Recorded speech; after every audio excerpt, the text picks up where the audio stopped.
Benvingudes i benvinguts a les Pinzellades Culturals.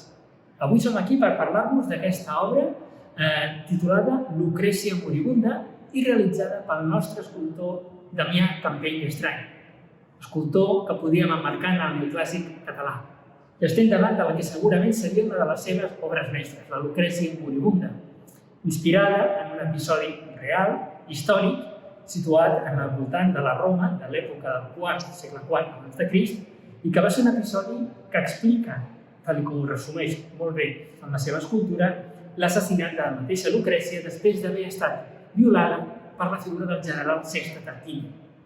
Aquesta escena acabaria portant com a conseqüència la implantació a Roma de la República l'any 309 abans de Crist. Però què mostra en aquesta obra de Damià Campeny? Doncs mostra l'escena d'aquest assassinat, d'aquest suïcidi de Lucrècia, amb un llenguatge plenament neoclàssic.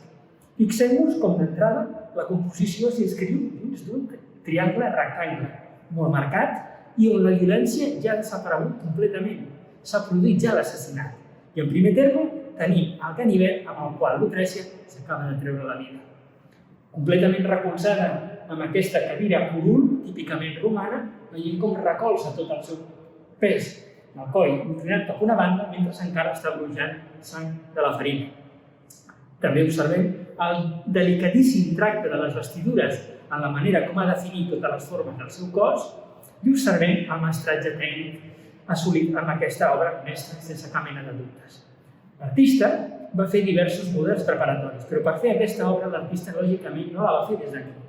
Va tenir la sort de comptar una beca per anar a estudiar a Roma.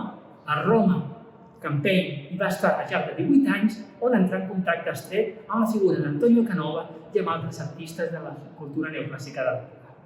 Va ser així com va presentar aquesta obra, primer de tot amb un model en guix, després va treballar un model en marbre i finalment també es va passar a l'obra en bronze que tenim aquí al Museu Nacional d'Art de Catalunya.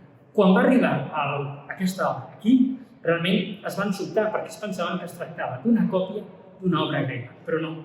Era una obra de Damià Campeny que havia fet aquesta fantàstica obra mestra que tots podem gaudir i que podeu visitar al Museu Nacional d'Art de Catalunya.